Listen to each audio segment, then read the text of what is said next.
పిఠాపురంలో పవన్ కళ్యాణ్ గెలిస్తే నా పేరు మార్చుకున్నాడంట అన్నటువంటి ముద్రగడ పద్మనాభం ఈరోజు నిజంగా పేరు మార్చుకోవడం జరిగింది. సో దానిపై నీ స్పందన ఏంటి? పేరు మార్చుకోవడం కదండి, కులానే మార్చేసుకున్నాడు ఆయన.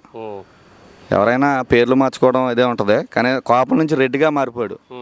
ఇంత నీచుడు ప్రపంచంలో ఇప్పుడు దాకా ఎవరిని చూడలేదండి. ఒక కులాన్ని కించపరిచి ఆ కులాన్ని తీసి రెడ్డి కులంలో నేను జాయిన్ అయిపోయాను, రెడ్డిగా పేరు మార్చుకుంటా అనడం ఇది చాలా దౌర్భాగ్యం. ఎందుకని అంటావు? ఎందుకంటే కాపవరం కదండి, కాపవరం అసలు సమస్యలు ఏమున్నాయి?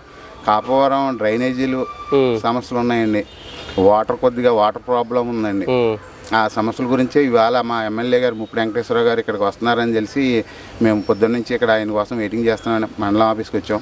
ఆయనతో ఈ సమస్యలు చెప్పుకొని ఆ సమస్యలు తీర్చుకుందాం. అంటే ఇప్పుడు వరకు డ్రైనేజ్ వ్యవస్థ కానీ రోడ్ల వ్యవస్థ కానీ విలేజెస్లో జరగలేదు, ఏది లేదండి, అసలు సున్నాయండి. ఆయాల చంద్రబాబు నాయుడు గారు అయ్యంలో జరిగిన రోడ్లేనండి. ఆ రోడ్లు వేసిన వాటికి కనీసం డ్రైన్లు కూడా కట్టలేదండి. ఇప్పుడు అవుతుంది అంటారు మీరు? కూటమితో ముందుకెళ్ళి మొత్తం అన్ని పనులన్నీ అప్పుడు జరిగిన పనులన్నీ ఇప్పుడు చేయగలరా? మేము అవుతాయని ఆశిస్తున్నామండి, మంచి రోజులు వచ్చినాయని మా అభిప్రాయం అలాగ ఉందండి. ఎందుకంటే మా చంద్రబాబు నాయుడు గారు సీఎం గారి మాటలు, మా అధినాయకుడు డిప్యూటీ సీఎం పవన్ కళ్యాణ్ గారు కూడా ముందు గ్రామం నుంచే మనం శుభ్రం చేయాలని చెప్పి మా నాయకుడు కూడా గ్రామ పంచాయతీకి సంబంధించిన మినిస్టర్ కూడా అందుకే తీసుకున్నారండి. మా కార్యకర్తలే సేవ అండి మాది, అదే మేము కోరుకుంటున్నాం. ఓకే అండి. సో మొత్తం మీద కొవ్వూరులో టీడీపీ అంత ఘన విజయం సాధించిన కూటమితో ఎలా ఫీల్ అవుతున్నారు?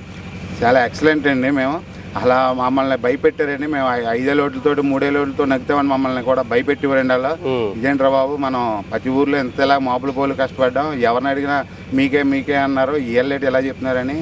అలా దగ్గరికి వచ్చే కూడా రేపు కూడా కౌంటింగ్ అన్నాక కూడా బోల్ డబ్బులు కాసేసి మా మీద అలాగే రాండి దమ్మంటే చూసుకొని మేము వైజాగ్లో ప్రమాణ స్వీకారం మీరు వస్తారా అలాగే మా మీద సవాల్ ఇసిరారండి. కానీ మేము చిన్న వాళ్ళం అయినా కానీ అలాగా వాళ్ళకి దెబ్బలాడకుండా ఓరం బట్టి సరే ఇంకంత ఇన్ని రోజులు ఆగాం, రేపు ఒక్కరోజు ఆగలేమని ఆగామని.